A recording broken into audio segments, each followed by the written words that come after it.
Praise the lord.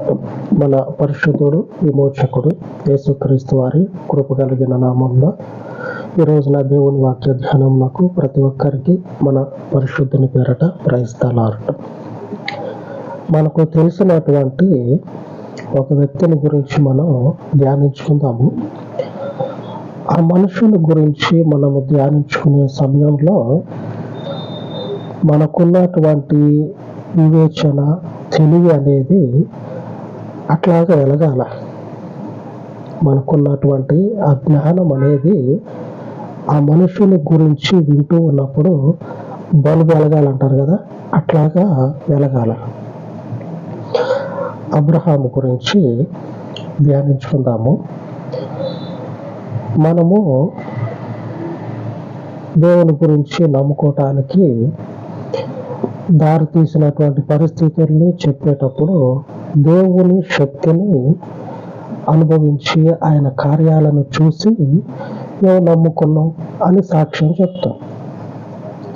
చెప్తాం. ఈ అబ్రహాము అటువంటి క్రియలను కానీ కార్యాలను కానీ ఏమీ చూడకుండానే దేవుణ్ణి నమ్మాడు. ఆమె నమ్మటం అంటే ఆ మనుషుని తరము వరకే కాకుండా శాశ్వత కాలం నమ్మిండు. దేవునికి స్తోత్రం. ఆ మనుషుని యొక్క నీతి, విశ్వాసము ఎంత గొప్పదో చూడండి.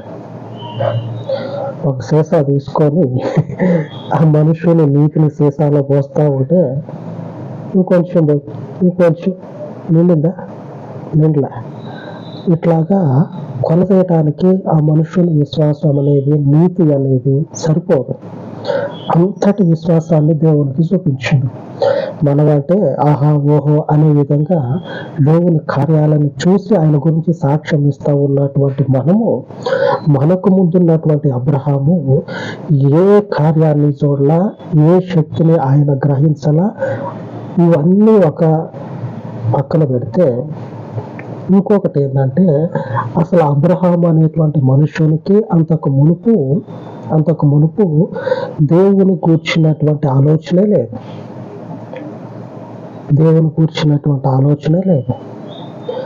ఏదో అందరిలాగా పని చేసుకుంటా బతుకుతా వచ్చిన కష్టంతో ఆ కుటుంబాన్ని అట్లాగా ఎలా తీసుకుంటా ఉన్నాడు. ఆ సమయంలో దేవుడు అబ్రహాముకి ప్రత్యక్షమయ్యి, నేను నీకు ఏ స్థలం అయితే చూపిస్తానో అటు ప్రయాణం చేయని చెప్తే దేవుని మాట మీద నమ్మకం ఉంచి రెడీ అయిపోయాడు. దేవుడు చూపించినటువంటి ఆ ప్రదేశానికి వెళ్ళటానికి రెడీ అయిపోయాడు. ఏ కార్యం చూడాల దేవుంది, ఏ శక్తిని కూడా గ్రహించాల. అంతకు మునుపు వారి కుల దైవం కాదు, వారి యొక్క తరతరాల్లో వాళ్ళకు ఉన్నటువంటి దేవుడు కూడా కాదు. ఇప్పుడన్నా మా దేవుడు కాదని చెప్పిన అటు తిరుగుతాం ఇటు తిరుగుతాం మేము అని అంటూ ఉంటారు. యేసు ప్రభు వారు అబ్రహాము అంతకు మునుపు ఉన్నటువంటి జీవితాన్ని చూసినట్లయితే వారి జీవితంలో దేవుడు అనేటువంటిది వారికి ప్రత్యక్షంగా లేదు. దేవుని యొద్ద నుంచి వారి మీద దేవుని కనికరము, కృప అయితే ఉన్నదేమో కానీ ప్రత్యక్షంగా అయితే లేదు. ఇది ఈ 12వ అధ్యాయంలో అబ్రహామును దేవుడు పిలుస్తున్నట్లుగా అంతకు మునుపు లేదు. ఇంకా పైపెచ్చి అబ్రహాము విగ్రహాలు తయారు చేసుకుంటా ఉండడాన్ని రాయబడి ఉంటుంది. అబ్రహాము వృత్తి అది, అబ్రహాము జీవనాధారం అది. అట్లాగా చేసుకుంటూ ఉన్నటువంటి మనుషుడు అని చెప్పాలని రాయబడతాం. ఆ మనుషుడు దేవుని యొక్క మాటకి లోబడి దేవునిని అనుసరించుకుంటూ పోతా ఉన్నప్పుడు గమనించండి, ఆ మనుషుని జీవితం వరకే కాకుండా ఆ మనుషుని తర్వాత వచ్చేటువంటి తరములన్నీ కూడా దేవునినే అనుసరించాలి అనేటువంటి నిర్ణయానికి వచ్చిండు. మరి ఈయన నమ్మించి గొంతుకొస్తాడో తెలియదు. ఇది ఇక్కడనే ఆ మలుపు దగ్గరనే పదరా అని చెప్పి నన్ను తీసుకుపోయి గొంతు కోసేటువంటి వాళ్ళు ఎంతో మంది. దేవుడు అబ్రహాముని పిలిచినప్పుడు మరే విధమైనటువంటి సందేహం లేకుండా ఆయనతో అనుసరించటం ఒకటైతే, ఆ అనుసరించేటువంటి మనుషుని యొక్క విశ్వాసం చూడండి. ఆ మనుషుని యొద్ద నుంచి తర్వాత వచ్చేటువంటి తరము కూడా దేవునిని మాత్రమే అనుసరించాలనేటువంటి తీర్మానానికి వచ్చాడు. ఆమె దేవుణ్ణి అనుసరించాలి అనే తీర్మానానికి వచ్చేసింది. చూడండి, ఇక నా కుటుంబంలో, నా వంశంలో, నా యొక్క భవిష్యత్తులో అనగా నా పిల్ల తరానికి యెహోవాయే దేవుడు, ఆయనను మాత్రమే మా ఇంటి దైవంగా, మా కుల దైవంగా, ఇక వాటెవర్ అంటారు కదా, ఏదైనా సరే, అట్లాగే ఏదైనా సరే మాది అని అనుకున్న దాంట్లో మాకు దైవముగా యెహోవా మాత్రమే ఉండాలని తీర్మానానికి వచ్చి దేవుని యొక్క నిబంధనకి లోబడి ఆ నిబంధనలో నిలదొక్కున్నాడు. ఏమీ లేవు, కళ్ళతో చూసింది. ఆయన పిలుపుకు లోబడి అలాగా ఒక్క మనుషుడు అనుసరించడమే కాకుండా ఆ మనుషుని తర్వాత వచ్చే తరము కూడా అనుసరించాలని తీర్మానం పెట్టిండు. నా తర్వాత వచ్చేటువంటి వారు కూడా గైకొనాలి దేవుణ్ణి. ఆయనే శాశ్వత కాలం ఉండే దేవుడు. ఆమె శాశ్వత కాలం నిలిచేటువంటి శక్తిమంతుడైన దేవుడు. మనకున్నటువంటి పరిస్థితుల్లో ఈ దేవుడు ఎన్ని రోజులు ఉంటాడో మనకండగా, ఎన్ని రోజులు మనకు సహాయకరంగా ఉంటాడో ఏమో అనేటువంటి విశ్వాసము మన జీవితాల్లో, అనేటువంటి భ్రమలు మన జీవితంలో, అనేటువంటి అపోహలు మన జీవితంలో ఎదురైనప్పుడు ఆ పరిస్థితుల్లోనే, ఆ అవిశ్వాసపు పరిస్థితుల్లోనే ఈయన మాత్రమే శాశ్వత కాలం ఉండే దేవుడు. ఎందుకంటే నమ్మి ఆయనను అనుసరిస్తూ ఉన్నప్పుడు ఆయన ఏం చేస్తూ ఉన్నాడంటే ఒక్కొక్క మెట్టు స్థిరంగా నాడుతూ ఉన్నాడు. ఇక్కడే ఆ మలుపు చివర, ఆ మలుపు దగ్గరికి పోవడం అంటే మనకు కనపడుతుంది అంతే. రారా అని చెప్పి నన్ను తీసుకుపోయే ఈ సమయంలోనే చిన్నగా ఏం చేస్తారంటే అక్కడికి పోకముందే వీని హృదయాన్ని మార్చేస్తారు. వాడు మొదట చెప్పింది ఒకటి, అక్కడ పోయి చూస్తే అది ఉండదు. ఈ మధ్యలో వాడు ఏం చేస్తాడంటే మనుష్యుల్ని తప్పుదోవ పట్టిస్తాడు. క్రీస్తు శాశ్వత కాలం ఉండేటువంటి సత్యవంతుడు. ఆ సత్యవంతుడు ఏం చేస్తా ఉన్నాడంటే అబ్రహాముని, ఆయన ఏ పిలుపు అయితే అబ్రహాముకి ఇచ్చిండో అదే పిలుపుని ఒక్కొక్క మెట్టులో స్థిరపరచుకుంటూ పోతా ఉన్నాడు. ఆదికాండము 13వ అధ్యాయము 15వ వచనం, ఎందుకనగా నీవు చూచుచున్న ఈ దేశం అంతటిని నీకును నీ సంతానమునకును సదాకాలము ఇచ్చేదను. ఎందుకంటే అబ్రాహాము ఏం లేదు, నేను నీకు ఇట్లాగా నేను చేయాలనుకున్న దాన్ని నీకు చెప్తా ఉన్నా. నేను చెప్పినటువంటి ఈ విషయాలు నీకు ఎందుకంటే ఇట్లాగ చెప్పి నిన్ను స్థిరపరచడం, ఎందుకంటే నీవే కాదు నీ తర్వాత వచ్చేటువంటి నీ తరమ ఎవరైతే ఉన్నారో, నీ కడుపున పుట్టబోయేటువంటి స్వాస్థ్యం ఎవరైతే ఉన్నారో, నీ ప్రజలు, నీ సంతానము, వారికి స్వాస్థ్యంగా అంటే సొంతంగా ఈ ప్రదేశాన్ని అంతటినీ సదాకాలము అంటే ఎప్పటికీ ఇది నీ వారికి అనుగ్రహించబడుతుంది. ఎప్పటికీ పక్కకి పెట్టం. మొదట మా ఊరు వదిలిపెట్టొచ్చా, ఈ రోజు పరిస్థితి చూడు. మనం కనుక ఆ పరిస్థితుల్లో ఉంటే మనకు వచ్చే మాట ఇదే, వాళ్ళ తర్వాత నా వెనక వచ్చేటువంటి వాళ్ళ జీవితం, వాళ్ళ భవిష్యత్తు నాకెందుకు, ముందు నా సంగతి తెలుసు ముందు. ఆడ ఇల్లు వాకిలు వదిలిపెట్టి దేశదేమరగా తిరుగుతా ఉన్నా. నా పరిస్థితి ఏంది, ఎక్కడ తల దాచుకోవాలా? యూట్యూబ్ అయినా సరే, ప్రాణాలు ప్రాణాలు అనేవి అరిచేతిలోనే ఉంటాయి. అప్పట్లో అంతే కదా, ఇప్పుడైనా కానీ అట్లనే ఉన్నాయి అనుకోండి పరిస్థితులు. ఎటు పోయినా సరే ప్రాణ భయంతో తిరగాల్సిన పరిస్థితులు ఒక అబ్రామే కాదు, ప్రతి ఒక్కరి పరిస్థితి అదే అప్పట్లో. ఆ పరిస్థితిలో ఉన్నటువంటి అబ్రహాముకి దేవుడు ఆయన హృదయంలో ఉన్నటువంటి ఉద్దేశాన్ని బయట పెడతా ఉండవు. దేవుని ఉద్దేశాన్ని బయట పెడతా ఉండవు. మీరు కూడా దేవునితో పాటు నడుస్తూ ఉన్నారనుకోండి, మన రోజువారీ ఆత్మీయ జీవితంలో కొన్నిసార్లు దేవుని మాటని పసిగట్టలేము, దేవుని ఉద్దేశాన్ని పసిగట్టలేము. అబ్రహాముకి ఆ రోజు ఆ మాట చెప్పినప్పుడు ఇట్లే దేవుని మాటని పట్టుకున్నాడు. ఈయన సదాకాలం అంటా ఉన్నాడేంది, సదాకాలం అని అంటా ఉన్నాడేంది, నేను కదా ఈయన్ని అనుసరిస్తూ ఉన్నది, నా భవిష్యత్తుని నా జీవితాన్ని తేల్చకుండా నా తర్వాత వచ్చే వాళ్ళు ఎవరో రానిదెవరో. అప్పటికే ఆ మనుషునికి నమ్మకం అనేది లేదు, ఏది నాకు సంతానం అవుతుంది అనేటువంటి నమ్మకం అనేది లేదు. దేవుని పిలుపు ఉంది, వెళ్తా ఉన్నాం. అయితే ఆ అపనమ్మకం ఉన్నటువంటి పరిస్థితుల్లోనే దేవుని మీద ఆ మనుషునికి విశ్వాసం అనేది సన్నగిల్లటల్లా, దేవుని మీద ఆ మనుషునికి విశ్వాసం అనేది సన్నగిల్లటల్లా. ఆయన మీద ఈ అబ్రహాముకు ఉన్నటువంటి విశ్వాసము స్థిరంగా నడుతూ ఉంది. ఆ అభద్రతా భావంలోనే స్థిరంగా నడుకుపోతా ఉంది.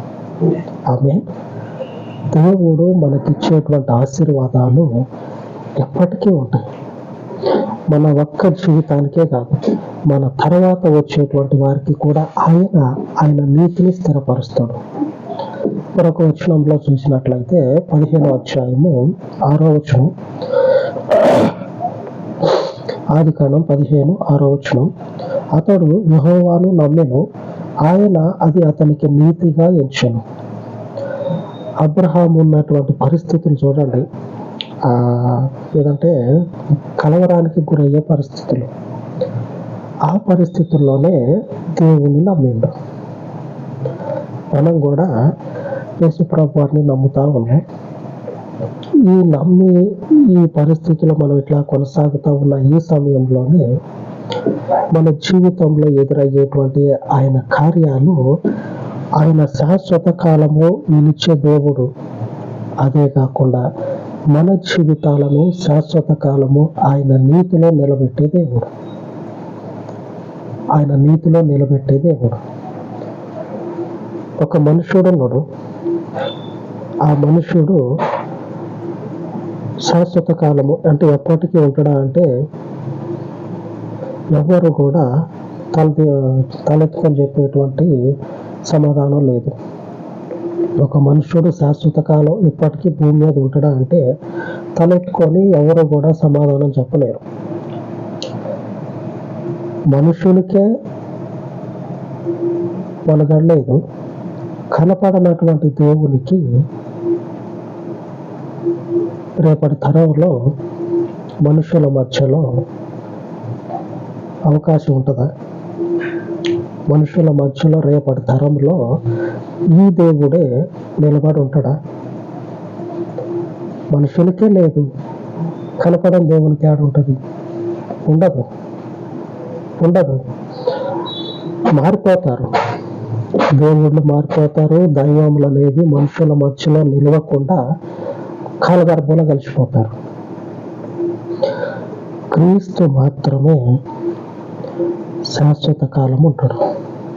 ఆమేన్. సర్వోన్నతమైనటువంటి దేవుని నామమునకు స్తోత్రం కలుగును గాక.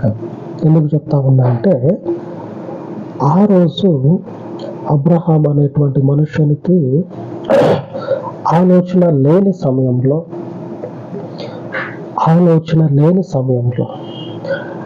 ఆ మనుషుని జీవితమే ఎటు వెళ్తుందో కూడా గ్రహింపు లేని సందర్భంలో దేవుడు ఆ మనుషుల్ని పిలిచి ఆ మనుషుని జీవితాన్ని స్థిరపరచడమే కాకుండా ఆ మనుషుని తర్వాత తరాల్లో దేవుడిని నేనే అని స్థిరంగా నిలబడే ఒక నిబంధనని అబ్రహాముకి ఇస్తా ఉన్నాం. ఆ నిబంధన ద్వారానే నేడు మన జీవితాల్లో క్రీస్తు వారు వచ్చి ఉన్నారు. దేవుని వాగ్దానం ఈరోజు సెలవిస్తా ఉంది. మనము నమ్మినటువంటి మన దేవుడు తరతరము నుండే దేవుడు. ఆమె ఆ అబ్రహాముతో చేసినటువంటి నిబంధన నెరవేరటమే కాకుండా అనేకుల జీవితాలలో రక్షణను తీసుకొని వస్తూ ఉంది. ఈ పరిస్థితులు అబ్రహాంకి ఆ రోజు తెలియకపోయి ఉండొచ్చు. ఈ యెహోవా అందరి జీవితాల్లో, అందరి కుటుంబాల్లో క్రీస్తుగా నిలబడతాడని అబ్రహాముకి గ్రహింపు లేదు. వాగ్దానం సెలవిస్తూ ఉంది. కీర్తన గ్రంథము 100వ కీర్తన గ్రంథం 100వ అధ్యాయము 5వ వచనం. యెహోవా దయాళుడు, ఆయన కృప నిత్యముడును, ఆయన సత్యము తరతరములుండును. దయగలిగినటువంటి యెహోవా ఆయన సత్యమైనటువంటి క్రీస్తుని తరతరాలు, మనుషుని యొక్క మనుగడ గతించిపోయినా సరే ఆ మనుషుని ద్వారా వచ్చేటువంటి ఆ మనుషుని యొక్క సంతానం ఎవరైతే ఉన్నారో వారి తరతరాలన్నిటిలో కూడా క్రీస్తు అనేటువంటి నీతిని నాటి ఉన్నాడు. క్రీస్తుని అనేటువంటి నీతిని దేవుడు నాటి ఈ నీతిని తరముల వెంబడి మనుషులతో పాటు తీసుకొని పోతూనే ఉన్నాడు. ఆమేన్. దేవునికి స్తోత్రం. ఇట్లాగా కాలం గడిచిపోతూ ఉందా? ఈ గడిచిపోయే కాలంలో మనుషుడు గతించిపోతూ ఉండు. ఆ మనుషుడు నిలుపుకున్నటువంటి వారి దైవాలు ఏమై ఉన్నవో క్రీస్తు కాకుండా వేరే ఎవరైతే ఉన్నారో అవన్నీ గతించిపోతూ ఉన్నాయి. క్రీస్తు మాత్రమే కాలంతో పాటు ముందుకెళ్తూనే ఉన్నాడు. అట్లా కాదు, క్రీస్తు మాత్రమే కాలాన్ని ఆయనతో పాటు తీసుకొని పోతా ఉన్నాడు. ఆమేన్. దేవునికి స్తోత్రం. మనము నమ్ముకున్నది మన జీవితం వరకే ఉండేటువంటి దేవుణ్ణి కాదు. మన తర్వాత వచ్చేటువంటి తరము ఎవరైతే ఉన్నారో వారికి కూడా ఉండే దేవుణ్ణి మనం నమ్ముకున్నాం. వారి తర్వాత వారికి కూడా ఉండేటువంటి పరిశుద్ధుని మనం అనుసరిస్తూ ఉన్నాం. ఆమేన్. ఆ పరిశుద్ధుడు తరతరాలు ఉంటాడు. మన నీతి అబ్రహాము నీతి వలె సంపూర్ణముగా దేవుని సన్నిధిలో దేవుని చేత సాక్ష్యం పొందుకోవాలి. అబ్రహాము జీవితాన్ని చూసినట్లయితే ఎక్కడ అవకాశమే లేదు దేవుని నమ్ముదామా అని అనుకోవటానికి. ఆ పరిస్థితుల్లో ఏం చేసిందంటే దేవునితో నడవటం మొదలుపెట్టిండు.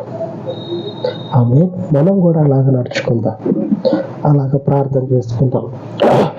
పరిశుద్ధుడా, కృప కలిగిన తండ్రి, ఈ ఉదయకాలం మందు మీ పాదముల వద్ద ప్రార్థిస్తూ ఉండగా నిన్ను నమ్మి నీ పరిశుద్ధతను అనుసరించుచూ ఉన్న నీ ప్రియమైనటువంటి బిడ్డలందరి జీవితాలలో పరలోకపు తండ్రి నీ నీతిని తరతరములు స్థాపించమని, తరములన్నిటా దేవుడవు నీవు కనుక నీ నీతి జనములలో కొట్టివేయబడక నీ పరలోకపు ఆత్మ చేత మనుషుని బలమును తండ్రి కొట్టివేసేటువంటి నీ పరలోకపు పరిశుద్ధాత్మ చేత నీ నీతిని తరతరములు మనుషుల మధ్యలో స్థాపించి నీవే తరముల వరకు నిలిచే దేవుడవని మనుషుని యొక్క అంతరంగము ఒప్పుకొనులాగున మీ పవిత్రమైనటువంటి సాహస కార్యములను తండ్రి జరిగించమని, నీ యందు విశ్వాసం ఉంచినటువంటి నీ ప్రజలందరి విశ్వాసమును కూడా అబ్రహాము నీతి వలె